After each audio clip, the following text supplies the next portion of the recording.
because I love to work, and I hope to work until I die. But if it's on stage for $7 a performance, that's enough for me.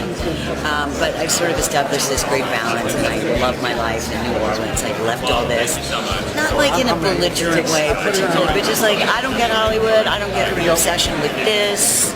Skin is 16% of our body. Why does everybody focus on the color and the tightness of skin? And I think she's got a long answer. You know, of course, people are gonna look at me and go, "Oh, she got old." It's like, yes, I did, and I have so much more to say as a strong, experienced, life-ridden woman.